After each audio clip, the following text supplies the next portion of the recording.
నిన్న నా బర్త్‌డేని పిల్లలు బయటికి ఎక్కడికైనా తీసుకెళ్ళమని అడిగారండి. ఎప్పుడు కూడా మేము రెస్టారెంట్‌కి అలా వెళ్ళేసి ఫుడ్ తినేసి పిల్లలకి తినిపించి ఇలా వస్తాము.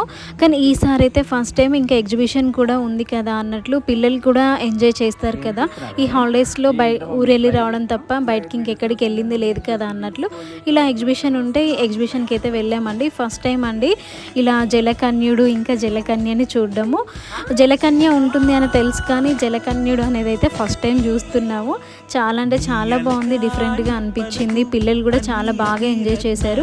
అక్కడ పిల్లలు కొన్ని గేమ్స్ ఆడారు. మేము కొన్ని గేమ్స్ అయితే ఆడాము. అక్కడ కొంచెం లైట్‌గా ఫుడ్ అయితే తిన్నామండి. తర్వాత మళ్ళీ పిల్లలు ఇంకా కొద్దిసేపు ఆడుకుంటామంటే వాళ్ళని కొద్దిసేపు ఆడిపించి ఇంక తర్వాత ఇంటికొచ్చేసి చిన్నగా ఇంట్లో వరకు మా ఫ్యామిలీ వరకు అయితే కేక్ కటింగ్ అయితే చేసామండి. తర్వాత బయట నుంచి బిర్యానీ తెప్పించుకొని అయితే తిన్నామండి. ఇదండి నా బర్త్‌డే వ్లాగ్. మీకు ఎలా అనిపించింది? నచ్చిందా? Thank you for watching.